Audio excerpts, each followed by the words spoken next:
дуруд шунавандагони азиз, нашри навбатии барномаи иттилоотии ҷамъбасти хабарҳои ҳафтаро мустақиман рӯи мавҷи радиои муҳоҷир мешунавед. имрӯз шанбе 1 августи 2020 сол аст.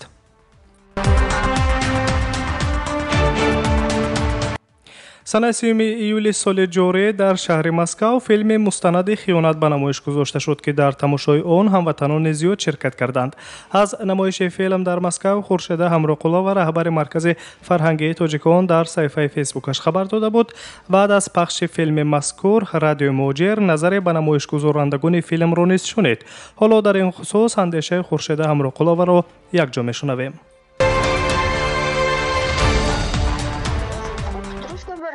мардум омад тамошо кард, камтар гавзем барои муҳокима кардан вақт намонд. афсус, ман намедонам, мо 1 соат тамошо кардем. 1 соат мумкин 1 соат камтар зиёд кӯтоҳ дар бораи ҷанги гражданию, масалан экстремистские организации гапо буд. барои ман хостам мардум кади бидем фаҳмем кардем чӣ хел будааст.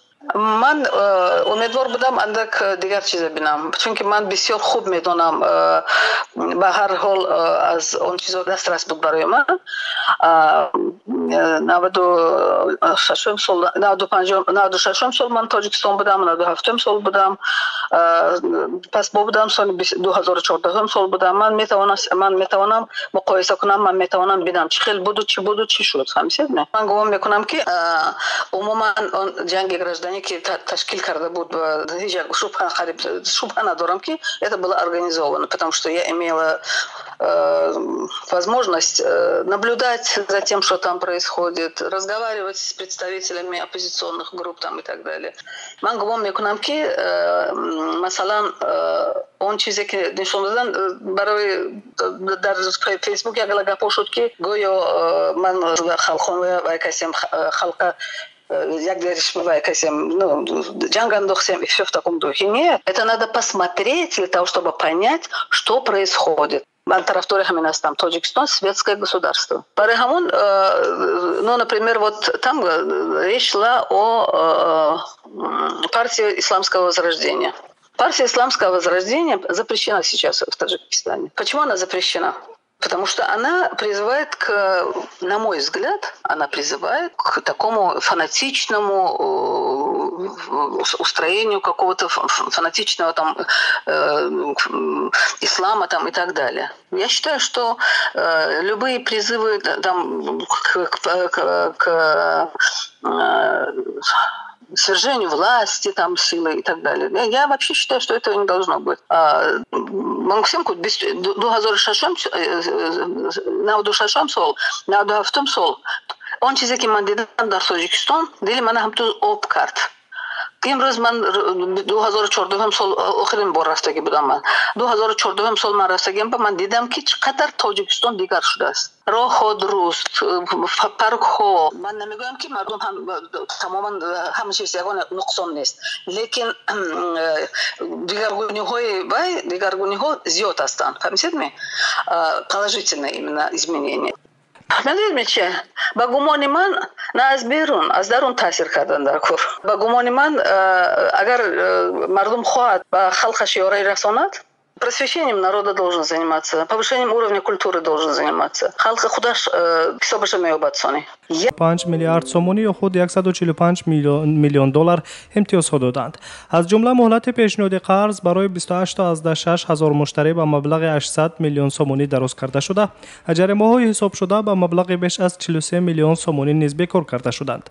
ин тадбирҳо бо мақсади иҷрои дастуру тавсияҳои президенти кишвар дар робита ба таъсири коронавирус ба иқтисодиёти ҷумҳурӣ андешида шуданд. дар нимсолаи аввали соли равон бошад, бонкҳои кишвар ба маблағи қариб 4 миллиард сомонӣ ба муштариён қарзҳои миёнамуддат ва дарозмуддат доданд. аз ҳаҷми умумии қарзҳои додашуда 19.3% ба тиҷорати хориҷӣ, 18.8% ба соҳаи кишоварзӣ, 10.6% ба соҳаи саноат, 27.7% ба бахши истеъмолот, 14% ба соҳаҳои хизматрасонӣ, 5.2% ба сохтмон, 1.2% барои нақлиёт, 0.6% ба молиёт ва 2.6% барои дигар соҳаҳо дода шуданд. гуфта шуда буд дар нишасти матбуотии Бонки Миллии Тоҷикистон дар таърихи 27 июли соли равон.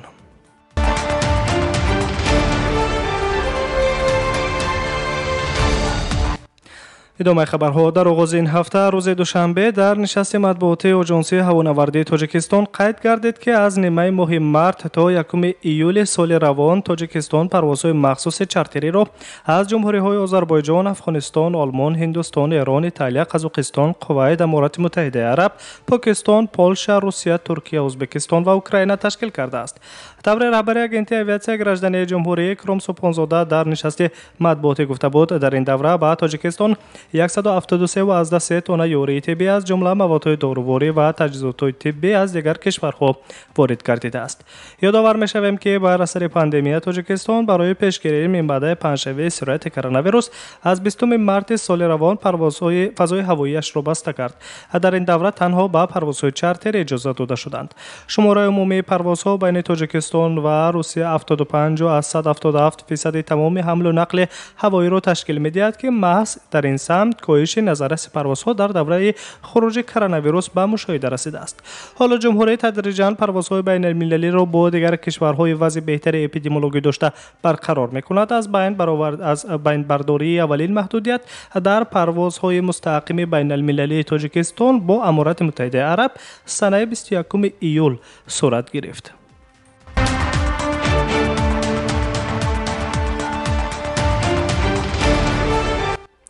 مقامات اویاسیون گراژدانی روسیه با زیاد کردن پروازهای چارتری برای صادرات شهروندان تاجیکستان از روسیه اجازه دادند. در این خصوص سراج‌الدین محردین وزیر کارهای خارجه جمهوری تاجیکستان در نشست مطبوعاتی در این هفته گفته بود. دوشنبه حالا شرکت‌های هواپیمایی تاجیکستان در یک هفته 14 پرواز را از شهرهای فدراسیون روسیه به شهر دوشنبه اجرا می‌کنند. امروز به ما اجازه داده شد که در یک روز 2 پرواز را تشکیل کنیم، یعنی از همین روز ما به جای 10 پرواز قبلی در یک هفته 14 پرواز خواهیم کرد، گفته بود وزیر امور خارجه جمهوری تاجیکستان 27 ایول در نشست خبری در دوشنبه. اینچنین علاوه گردیده بود که پس از بازداشت پروازها به تاجیکستان 16400 نفر شهروندان جمهوری هم به واسطه نقلیات زمینی و هم توسط هواپیماها از ممالک خارج برگردانیده شدند. تا امروز به نمایندگی‌های دیپلماتیک کشور در خارج 42603 شهروند جمهوری تاجیکستان مراجعت کردند که 41000 آنها در روسیه میباشند. از این شماره 31000 عریضه‌های خود را توسط پست‌های الکترونی، 11603 تا دیگر به شکل خطی وارد کردند. علاوه داشت سراج‌الدین محردین وزیر امور خارجه جمهوری.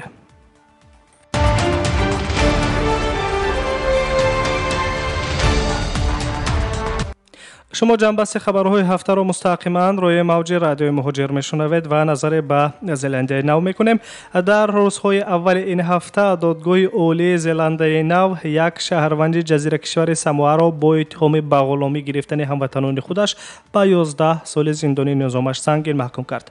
تفتیشات معین کرده است که جوزف ماتامای 66 ساله شهروندان ساموآ را به زلنده نو در مدت 24 سال برای کار جلب نموده است. در این روند جوزف ماتاماتا هموطنان خود را به کارهای مشکل و طاقت فرسا جلب کرده حق خدمت آنها را نپرداخته است که این عمل را مفتشان طبق قانونگذاری کشور زلنده نو همچون اسیر گرفتن آدمان اعتراف کردند. حتی معین گردیده است که نفران اسیر افتاده از دست رهبر خود مورد شکنجه قرار گرفتند که این حالت نیز به تفتیشات امکان داد که باز هم در نسبت جوزف ماتاماتا 66 ساله تحقیق علاوه‌گیری ادامه دهند. دادگاه همچنین جوزف ماتاماتا را موظف کرده است که به هر یک نفر جبر دیده که خردترینشان در وقت تشریف به زلنده نو و اسیر افتادن 12 سال داشته است جبران پولی به اندازه $183,000 ایالات متحده آمریکا پرداخت نماید. قید کرده می شود که مرافعه دادگاه جوزف ماتاماتا اولین پرونده غلامداری در تاریخ زلنده نو است.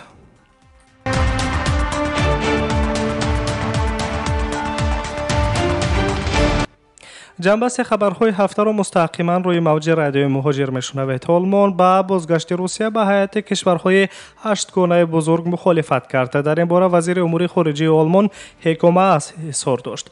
با گفته وی برای برگشتن به هیئت کشورهای 8 گانه بزرگ مسکو باید مسئله کریم و وضع شرق اوکراین را حل و فصل کند. هیکو ماس یادآور شد که با این سبب در سال 2014 روسیه از هیئت G8 خارج کرده شد و حالا مجلس ها در فرمت G7 برگزار می شوند. قبلا پرزیدنت ایالات متحده آمریکا دونالد ترامپ دعوت کردن پرزیدنت روسیه ولادیمیر پوتین را به این سمیت داخل نامیده بود. با گفته رئیس جمهوری آمریکا تقریبا نصف موضوعها در جلسه های G7 باید با اشتراک روسیه بررسی شوند، اما باقی مانده اعضای هیئت به فکر دونالد ترامپ راضی نیستند و حتی بر این مخالفت دارند. ماه دکبر سال گذشته پالاتای نمایندگان کنگره ایالات متحده آمریکا قطعنامه ضد بازگشت روسیه را به هیئت 8 گانه بزرگ قبول کرد. پرزیدنت روسیه باشد ولادیمیر پوتین قبلا گفته بود که ضد بازگشت کشورش به G8 نیست. هیئت بین المللی G7 شامل بریتانیا کبیر، آلمان، کانادا، فرانسه، ایالات متحده آمریکا و ژاپن می باشد. روسیه به این سازمان سال 1997 همراه شده بود، اما پس از آغاز نزاع در شرق اوکراین در سال 2014 اشتراک مسکو در هیئت مذکور محدود کرده شد.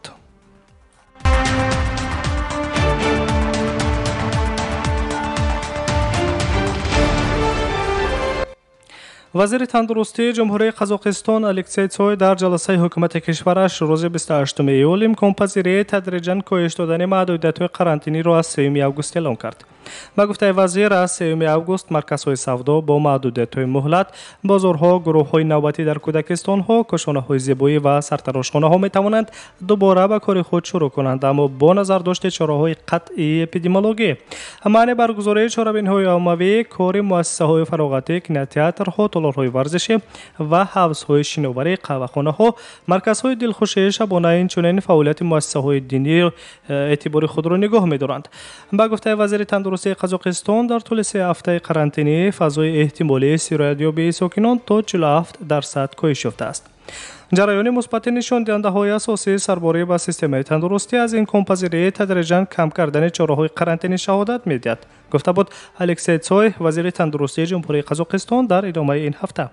سروزیر قزاقستان باشد اسکر مامین ابراز داشته است که قرار درباره نقشه پیشنهاد کرده وزارت تندرستی پس از بررسی کمیسیون دولتی اعلام کرده خواهد شد.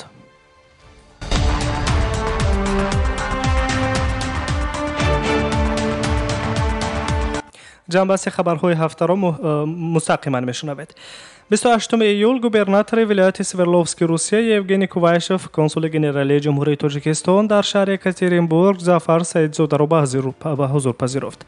зимни мулоқоти ҷонибҳо зикр гардида буд ки дар 10 солаи охир маҷмӯи ҳамкориҳои стратегии тоҷикистону русия меафзоянд ки ин далолати робитаҳои баланди мустақими байни минтақавии ду кишвар аст. бо назар доштаи ин федератсияи русия дар гардиши савдои хориҷӣ ва рушди сармоягузории тоҷикистон мавқеи пешоҳангро ишғол менамояд.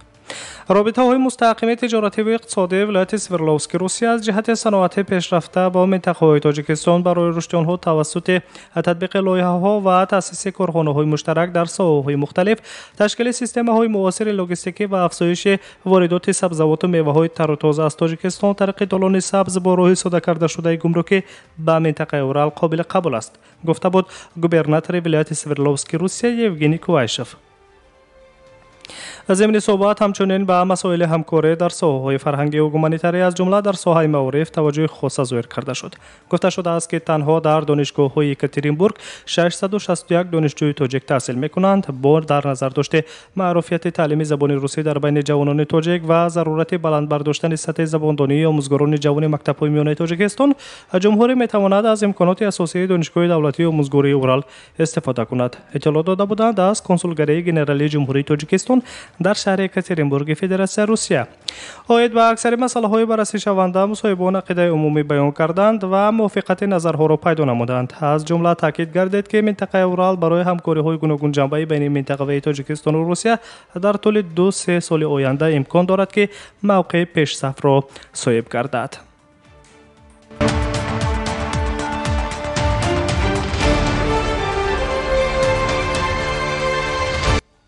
ҳукумати ҷумҳурии тоҷикистон шумораи гурӯҳҳои осебпазири кишварро эълон кардааст ки дар доираи пешгирии таъсири COVID-19 ба соҳаҳои иҷтимоӣ ва иқтисодии ҷумҳурӣ ба андозаи ҳадди аққали музди меҳнат кӯмакпулӣ дарёфт мекунанд.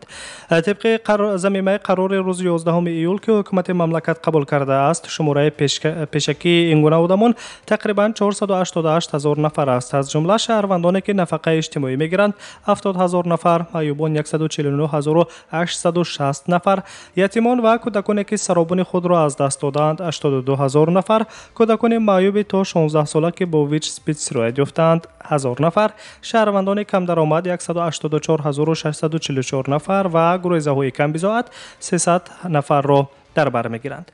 вобаста ба тадбири мазкур ҳукумати ҷумҳурӣ ба сохторҳои дахалдор супориш додааст ки то 1 августи соли равон рӯйхати гурӯҳҳои осибпазири аҳолиро бо зикри насаб, ном, номи падар ва ҷои истиқомат тартиб дода онро ба вазорати молия ва бонки давлатии амонатгузории ҷумҳурии Тоҷикистон Амонатбонк пешниҳод кунанд.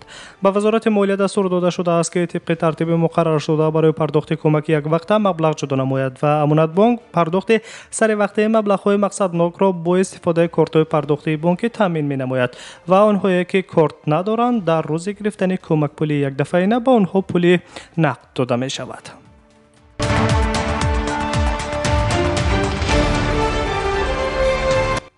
идомаи муҳимтарин таҳаввулоти ҳафтаи равонро дар барномаи иттилоотии ҷамъбасти хабарҳои ҳафта мустақиман мешунавед. то санаи 29 июли соли равон 16,7 миллион сомонӣ 482 000 доллар ва 25 000 рубли русӣ ба суратҳисоби хайриявӣ дар саридораи хазинадории марказии вазорати молия кушода шуда ҷамъ гардидааст. дар маҷмӯъ ин 25 миллион сомонӣ тақрибан 12 миллион доллар аст, гуфта буд вазири молияи кишвар Файзиддин Қаҳорзода дар нишасти матбуотӣ дар идомаи ҳафтаи равон. дар нишасти хабарӣ қайд гардид ки интиқоли маблағҳо ба суратҳисоби хайриявӣ идома дорад ва иттилоот дар бораи ҳаҷмашон марҳила ба марҳила дода мешаванд. аз худкунии кӯмакҳои воридотӣ аз ҷониби агентии назорати давлатии молиявӣ ва мубориза бо коррупсияи ҷумҳурии Тоҷикистон таҳти назорат гирифта шудааст. суратҳисоби хайриявӣ дар аввали моҳи апрел барои тақвияти чораҳои зидди эпидемиологӣ бо сабаби пандемияи COVID-19 ва мутамарказонии кӯмаки молиявӣ кушода шудааст. суратҳисоб бо пули миллии сомонӣ доллари Иёлоти Муттаҳидаи Амрико ва рубли Русия кушода шудааст. аввалин шахсе ки ба ин суратҳисоби хайриявӣ маблағ интиқол дода буд президенти ҷумҳурии Тоҷикистон Эмомалӣ Раҳмон буд ки бо ин амали ғамхоранаи худ дили садҳо нафари дигарро тасхир намуд. дар пайравӣ ба президент шахсони зиёди хайрхоҳ низ ин тадбирро идома дода истодаанд.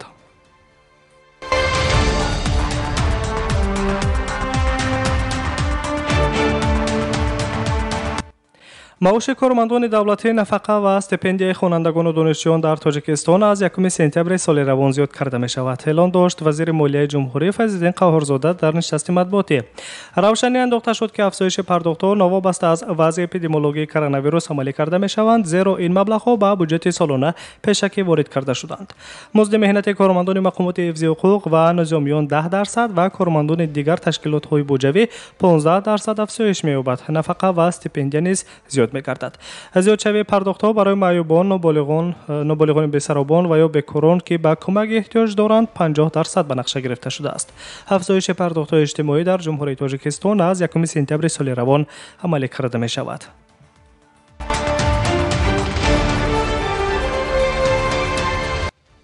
дар ҳафтаи равон додгоҳи олии Малайзия собиқ сарвазири ин кишвар Наҷиб Разоқро ба 12 соли зиндон маҳкум кард ки дар чанд ҷиноятҳои коррупсионӣ бо истифодаи аз худкунии маблағҳо аз хазинаи давлатии сармоягузорӣ айбдор карда шуд. додгоҳ сарвазири собиқро дар сӯистифода аз ваколатҳои мансабӣ, сӯистифода аз боварӣ ва шустушӯи пул гунаҳгор донист. ба собиқ сарвазир амр дода шуд ки 49,3 миллион доллар ҷарима ба фоидаи давлат пардохт кунад. додраси парванда сарвазири собиқи Малайзия Наҷиб Разоқро то вақти эътибори қонунӣ пайдо кардани ҳукм ки маҳкум шуда ҳуқуқи шикоят карданро дорад, дар ҳабси хонагӣ монд. Наҷиб Разоқ дар мурофиаҳои додгоҳӣ иттиҳомотро дар хусуси дуздии хазинаи 1 МБД ки соли 2009 бо мақсади баландбардоштани рушди иқтисодии Малайзия таъсис ёфта буд ба пуррагӣ рад мекунад. муфаттишони Иёлоти Муттаҳидаи Амрико ки дар як қисмати таҳқиқ ширкат доштаанд мегӯянд ки ҳадиақал 14.5 миллиард долларро аз хазинаи 1 МБД дуздиданд ва тавассути шабакаҳои мураккаби муомилотӣ ва ширкатҳои ниҳонӣ барои харидани амволи ғайриманқул, маснуоти заргарӣ, киштиҳо ва дигар молу амволи боҳашамат сарф карданд. Наҷиб Разоқ гуфтааст ки 700 миллион долларе ки дар суратҳисоби бонкӣ ӯ пайдо шудааст аз ҷониби Арабистони Саудӣ хайрия шудааст. ӯ иброз доштааст ки қисми бештари ин маблағҳоро баргардонидааст.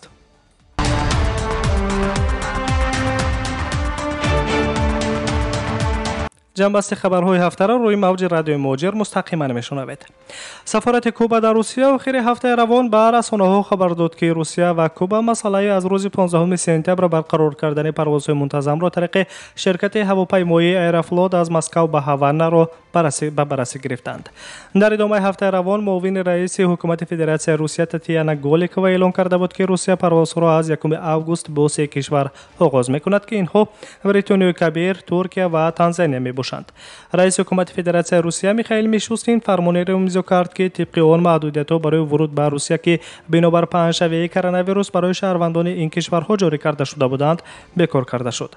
масъулини ширкати Аэрофлот ва мақомоти авиатсияи шаҳрвандии Куба дар бораи барқарор кардани парвозҳои мунтазам ба Ҳавана аз 15 сентябр музокиротро идома дода истоданд. Ёдовар мешавем, ки Русия дар пасманзари пандемияи коронавирус аз 27 март парвозҳои мунтазам ва чартериро бо дигар кишварҳо қатъ кард, ба истиснои парвозҳои содиротӣ. аз 31 март Русия бошад шумораи парвозҳои берунаро коҳиш дод ва инчунин ба шумораи мусофирони ворид шуда низ маҳдудиятҳо муқаррар кард.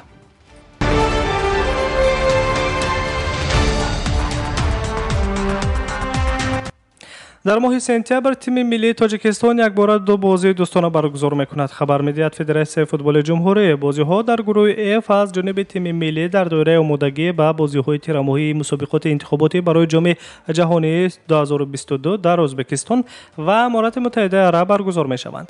ҳамин тариқ бозии аввал 3 сентябр дар варзишгоҳи миллии Тошканд баргузор мешавад, ки дар он варзишгарони тоҷик бо тими миллии Ӯзбекистон вомехӯранд. рӯзи 6 сентябр бошад тими миллии Тоҷикистон дар шаҳри Дубай бо тими миллии Аморати Муттаҳидаи Араб ба вохӯрии дӯстона оғоз мекунанд. ҳамин тавр 8 октябр як бозӣ бо тими миллии Муғлистон, ки дар душанбе баргузор мешавад, ба нақша гирифта шудааст ва дар моҳи ноябр футболбозони тоҷик бо як гурӯҳ аз Ҷопон ва Мянма мулоқот ва бозии футболи дӯстона анҷом хоҳанд дод. қаблан сармураббии тими миллии футболи Тоҷикистон Усмон Тошев гуфта буд, ки дар ин мавсим ҳамаи бозингарон барои муайян кардани сатҳи тайёрии онҳо аз санҷишҳои тахассусӣ гузаштаанд.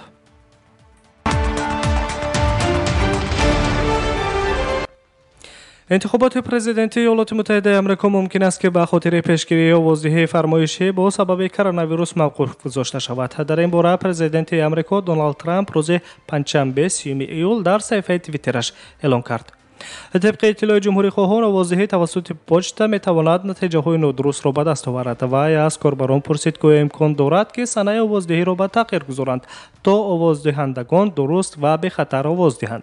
طوری که رهبر کاخ سفید گفته است نمایندگان حزب دموکراتی درباره تأسیس خارجی با تأثیر خارجی با انتخابات صحبت میکنند، اما آنها اینچنین میدانند که آوازدهی توسط پشت راهی آسانترین این کار واقع میماند.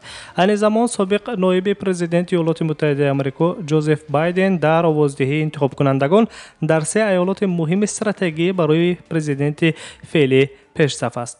انتخابات پرزیدنتی ایالات متحده آمریکا 3 نوامبر سال 2020 برگزار می شود. سامیان عزیز، شرح خبرهای هفته روان را در برنامه اطلاعاتی جنبست خبرهای هفته امروز شنبه 1 آگوست 2020 سال مستقیما روی موج رادیو مهاجر شنیدید. سلامت باشید و برنامه‌های دیگری ما ادامه دارند. به شما استراحت با فراغت.